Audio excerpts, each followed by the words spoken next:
want you addressing things when you're at a 2 out of 10 and not a 8, 9, or 10 out of 10 on the anger, frustration, irritation scale.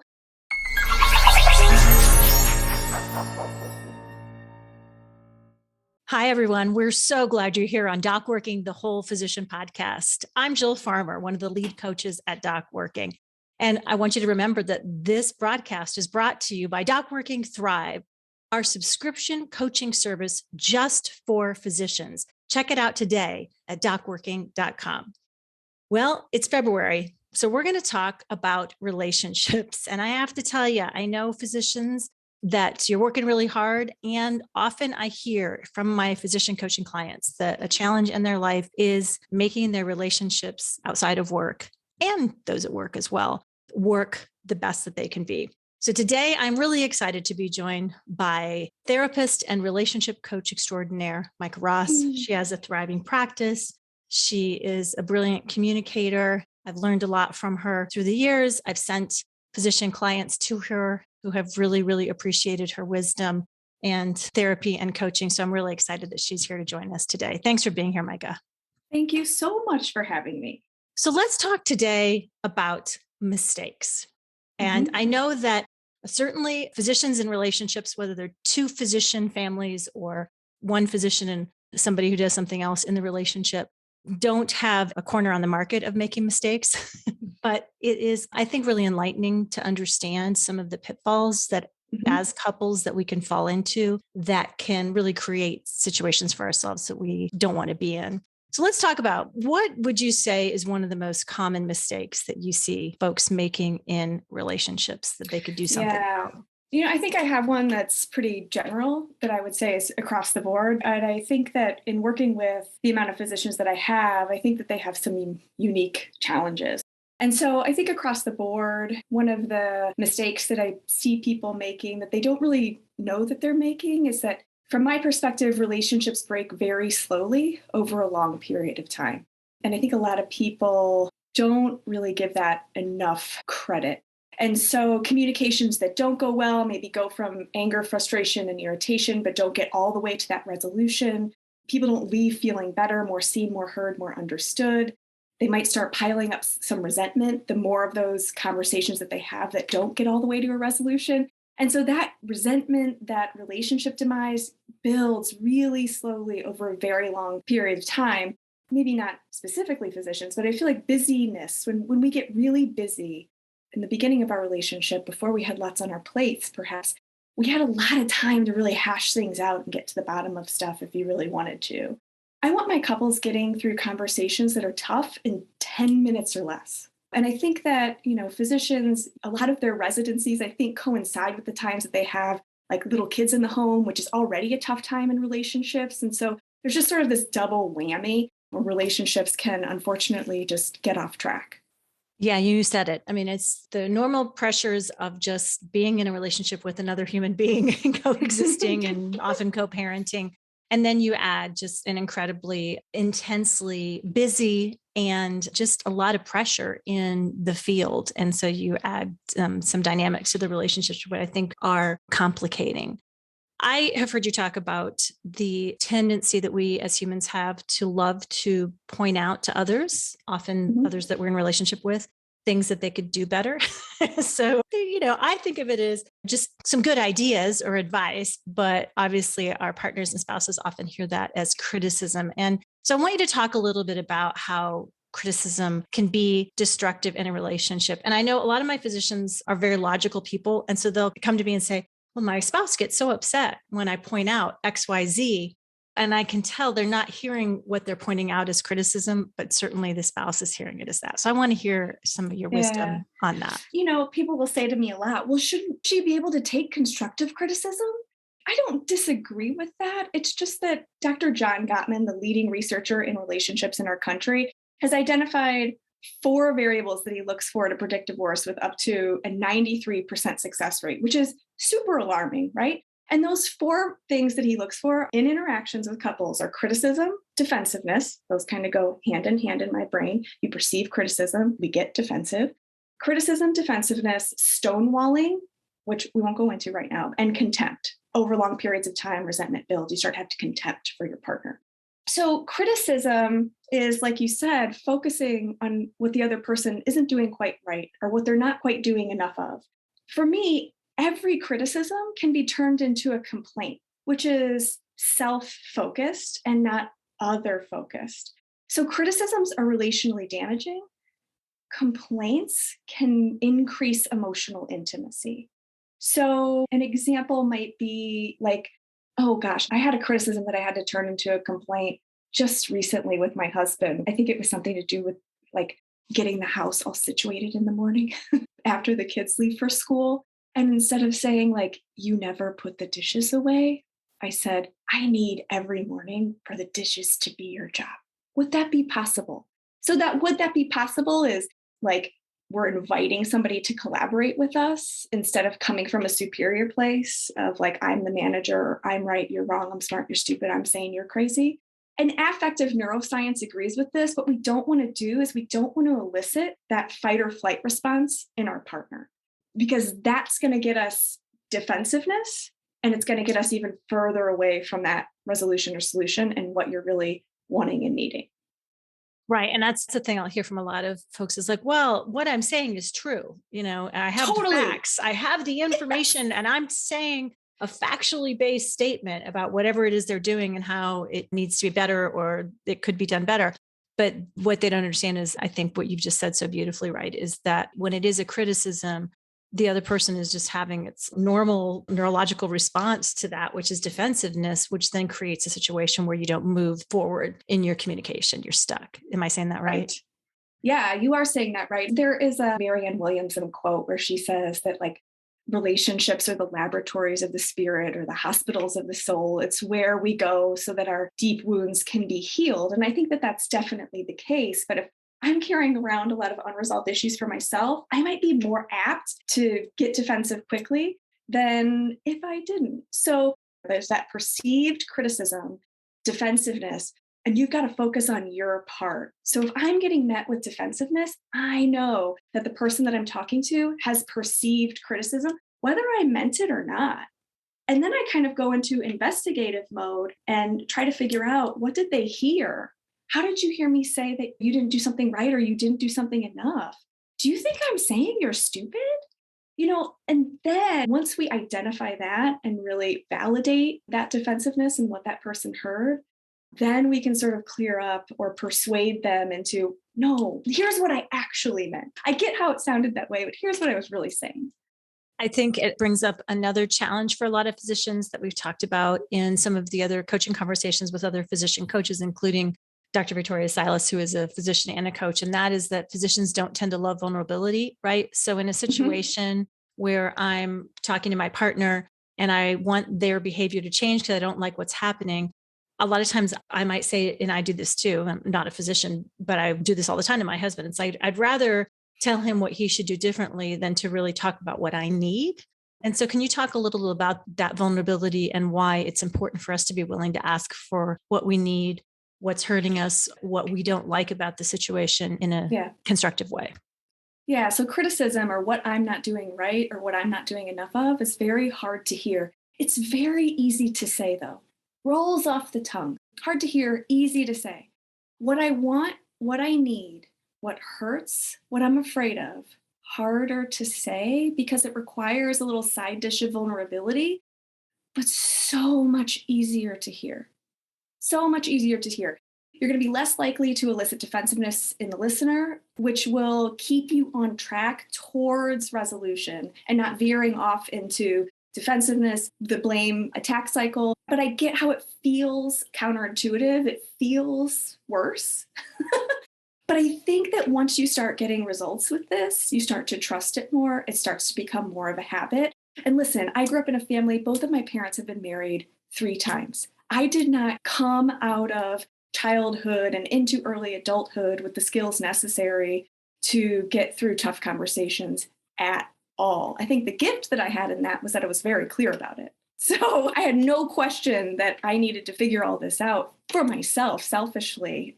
So yeah, that vulnerability, not just for physicians, I mean, maybe for physicians, especially now that I think about it, But I think for a lot of us, it's tough. Yeah, it is. A physician client said, that's a muscle I know I need to exercise, but I'm not super wacky about doing that workout. And I totally understand that. The system hasn't made it super safe in the structure to always be vulnerable.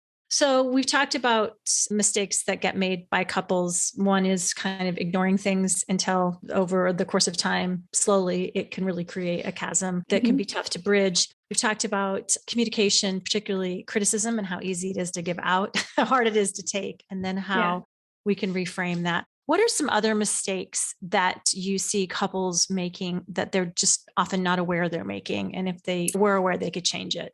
I think that a lot of people have a hard time knowing what's worth addressing and bringing up and what's not worth it. And I tell people, I want you addressing things when you're at a 2 out of 10 and not a 8, 9, or 10 out of 10 on the anger, frustration, irritation scale.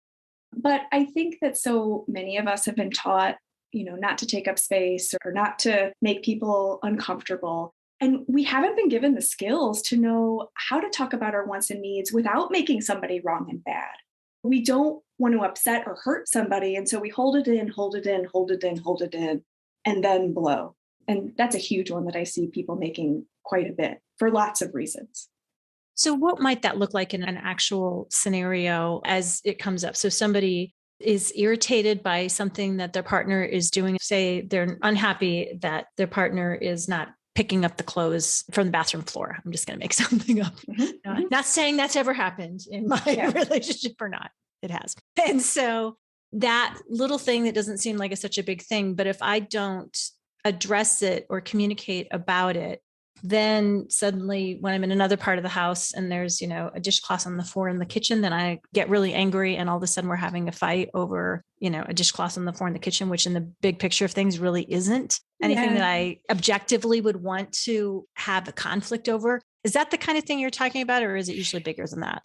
No, I think it's a lot of the little stuff. Oftentimes when people come in and talk to me, the things that they're kind of brain dumping that are tough in their relationships, I mean, almost every first time couple will say, this seems really small, or I know this seems silly to talk about. And I'm like, no, no, no, no. And what I tend to find is those little examples, whether it's the, laundry on the floor, we tend to attach meaning to those. And for me, that meaning tends to have a theme. So whether my husband's late or he's left something on the floor, I might put that all in the category of I'm not important, I don't matter. Now, that's another interesting thing that I want people talking about and being aware of and conscious of, how we're perceiving things and what's the meaning that I'm attaching. And is that what this is really meaning? And how do I check that out and talk to my partner about this before it grows? It's like a slow growing cancer in my relationship. But one really good example that I have of this, when my kids were tiny, a few months old, 3 and 5, I was teaching graduate school a couple nights a week, which meant that my husband had the hardest time of day with 3 children, that dinner, bath, bed period alone, those 2 days a week. And a few weeks in, one of my friends I found out was moving out of state, and she wanted to go out to dinner with me on a weeknight before she left. And so I told him that. And when I told him, Amanda wants to go out to dinner with me before she leaves, and he goes, that's fine. And I said, I hear you say it's fine, but it doesn't really sound like it's fine. Because in my job, I know I don't want those little heart-sinking moments to go unaddressed. I want to find the win-win. I want to figure out a way that I can go to dinner with her and it feel good to him. And he said, no, it's fine. She's your best friend. Of course you have to go to dinner with her. All very accurate and correct. He was saying the right thing. But I kept pressing. And the more I pressed, like, well, what would make it feel better? What would make it feel better? He got angry. He was like, I don't know. Just go. It's fine. She's your best friend. It's fine. He has a hard time knowing when it's worth addressing and when it's not. And something heart-sinking like that, he's apt to just kind of take it. I looked at him and I said, if you knew that on Friday you were going out with his 2 buddies from work, Matt and Neil, would that make it feel better? Like his whole body sunk onto the counter and goes, oh God, that does feel better. But so I just want people to know that there's always a win-win solution. And those like heart-sinking things, they might not be huge, but I think they're messages about something you need, and they're not to be ignored. But it also doesn't have to be about me being wrong and bad, and I shouldn't want to go to dinner with Amanda. And I think that that's our brain's tendency to either see it as this or that. I feel like I'm teaching people a third way. I don't want you screaming and yelling about it. I don't want you sweeping it under the rug. Only examples I ever saw in childhood, by the way. I want you working relentlessly toward those win-wins. Powerful. One of the things that also comes up sometimes with physician clients is that there's just a lot going on emotionally for them at work. And particularly right now, I can't say it enough, and I'll repeat it every time I'm on the podcast if I need to, but physicians are working so incredibly hard and doing such important and meaningful work. And right now, unfortunately, in many situations are not being appreciated or given what they're due in this work. And so it's a very tough time to be a physician, and yet they just keep showing up and working harder and harder and harder. And so given all of that, it's just a lot for a human being to deal with. And then you bring that home into the relationship. And so I want to know if you have any ideas for our physicians that are under that amount of pressure at work, how to be able to get some care and to be able to come home and not have to just feel like they're carrying the weight of the world. I mean, the stories that I hear, how understaffed and overworked many people who are working in hospitals are, is hard to hear. And I think that we are all kind of in a different context, right, with this pandemic. And I think that when our context changes, we have to redefine success. And your definition of success, I don't want it to be the same as it was in mid 2019. So I think that really needs to be examined, and we really have to work to consciously redefine what is success right now. And so, just as a mother in the beginning of the pandemic, I had to throw my ideas of what it looks like to be a successful mom completely out the window. And my husband and I were meeting every night about what's working and what's not working and what needs to shift and change, because nobody was an expert about how to have a successful household and family in a pandemic while you're trying to work and homeschool children. And I speak to corporations about this too. I did a workshop for Monsanto, which is now Bayer. They've had some huge transitions. And I think that when we're doing new things, it's so easy to feel like a failure because we haven't yet changed our definition of success. And so how we're taking it personally, I think, is something really heavy that you can bring home that is actually a layer you have a lot of control over. I might not be able to help you fix your workload. I might not be able to help you decrease the amount of crappy things that are happening at work, but I can help you redefine your definition of success so you're not carrying it in the same way that you may be used to. Yeah, beautifully said. We talk about that a lot because there's so much control and extrinsic markers that are built into medical education that sometimes people forget that really defining success is an inside job. It's a values-driven job. They really have let other people's ideas of what success is be imposed on them in a way that doesn't match up with their values, life conditions, as you said, the context of what's happening in this moment now. And so I do think that's a benefit of this experience is it's almost forced people to have to contextualize their definition of success in a way that will make us healthier in the long run and create some resilience. It's just not necessarily fun as we first awaken to that understanding. Yeah. As we wrap up here, I want to talk about something that I have noticed with physician clients, different a little bit from some of my other executive coaching clients or others. And that is that I am not a relationship therapist or coach. And so sometimes when I can hear there's some challenges there, when I recommend folks to go get some relationship therapy, counseling, or coaching, their first reaction is, oh, no, it's not that bad. Right. And so my reflection always back on them. And so I said, okay, so as a physician, you want to wait till somebody is really, really sick before they call the doctor and get any ideas about potentially some ways to do this. And they laugh. But I do think there sometimes is a little bit of a, oh gosh, we have to be ready for divorce court before we consider bringing somebody else in to help support our relationship. And so I just want to hear your thoughts on that. Yeah, so I've been doing this for 15 years. And I think especially 15 years ago, people saw marriage counseling as crisis counseling and not preventative and or maintenance counseling or nipping things in the bud. I think that's starting to shift and change, maybe more so on the coast than in the Midwest. But I'm seeing the needle move a little bit. And yeah, I mean, I think you're exactly right. We wouldn't wait until our car is smoking on the side of the road to go get an oil change. You see that I'm almost to that mile marker. I'm a little bit over. I need to go get this taken care of. And I wish more people saw counseling and therapy in that light. We're so preventative with so many things, our car, our teeth. It's just that your relationships are one of the biggest factors in your happiness. I mean, just according to a longitudinal study from Harvard, I mean, I'm not just making this stuff up. So, yeah, there is a mindset around it that it needs to be like me or the divorce lawyer. Not that I don't also love working with those people, but it is so much easier, so much quicker, so much more efficient, so much more effective when we can really deal with things early on rather than patterns that have been there for years and years and years. So many good ideas. I could talk to you all day long. And you also, by the way, have an excellent course that's an online course on conflict that I think should be required watching for couples. I think it would really help Right? a lot. So if somebody wants to find out more about you, maybe take your online course on conflict or see all the other ways that you offer support in the world, how can they find you? I think the most fun place to find me is on Instagram right now. My handle is mikaross.therapist. My website, mikaross.com, you can find all the online courses that I have to offer. Like you said, I have one on conflict. I've got a group for moms called Well Mama, where we cover lots of things that the mama physicians totally need as well. Those are the places that are probably the best places to find me currently.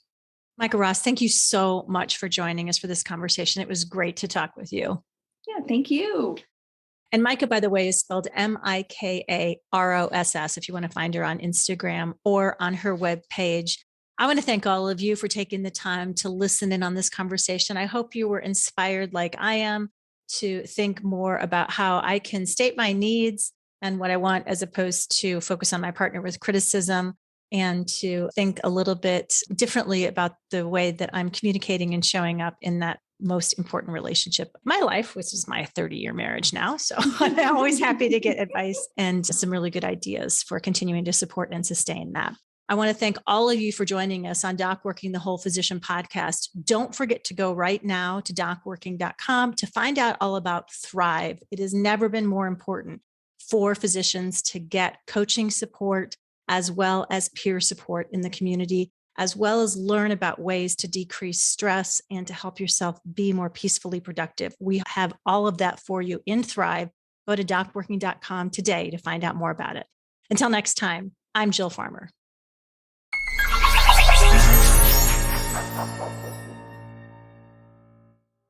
I'm Amanda Taryn, producer of Doc Working the Whole Physician podcast. Thank you so much for listening. Please don't forget to like and subscribe and head over to docworking.com to see all we have to offer.